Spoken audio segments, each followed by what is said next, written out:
Melihat kemungkinan strategi Cina ini, menurut Coach Ricky, apa sih yang harus dilakukan timnas Indonesia supaya kita tidak malah ke bawah permainan mereka?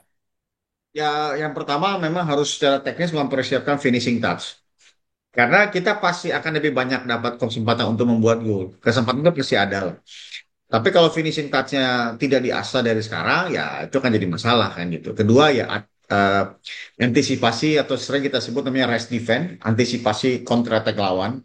Jadi ini harus diantisipasi karena China lawan kalau nggak salah lawan Jepang ya, walaupun dia kalah banyak, itu beberapa kali mereka bisa melakukan counter attack yang berbahaya gitu. Jadi ini harus diantisipasi. Termasuk kita kalah di China kan mereka dua golnya Ya, karena counter attack kan gitu. Salah satunya gitu dari situ. Jadi mereka tahu bahwa mereka tertekan, mereka underdog, sehingga itu membuat mereka melakukan beberapa apa namanya penyesuaian taktikal untuk supaya bisa mengantisipasi lawan. Jadi ini yang harus ditetapkan. Bagaimana kalau kita nyerang, kita harus bagaimana bisa membongkar pertahanan lawan sehingga bisa ada space buat finishing dan finishing harus jadi gol.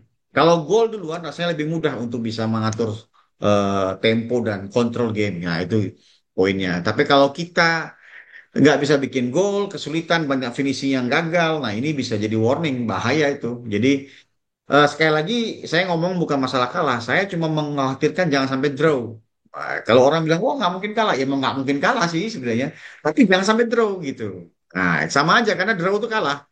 Gitu loh. ya, Bahwa kita harus menang gitu. Pilihan cuma satu, menang. Dan dia pun juga satu, menang. Tapi kan di sepak bola tuh ada tiga pilihannya. Ada menang, ada draw, ada kalah. Kayak gitu ya.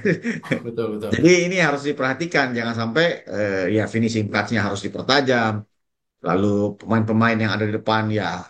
Sekarang kita berharap sih oleh Ramani, lalu berharap mungkin Marcelino, Egi, mungkin siapa Rafael. Jadi semoga mereka punya finishing yang baik sehingga bisa jadi gol gitu.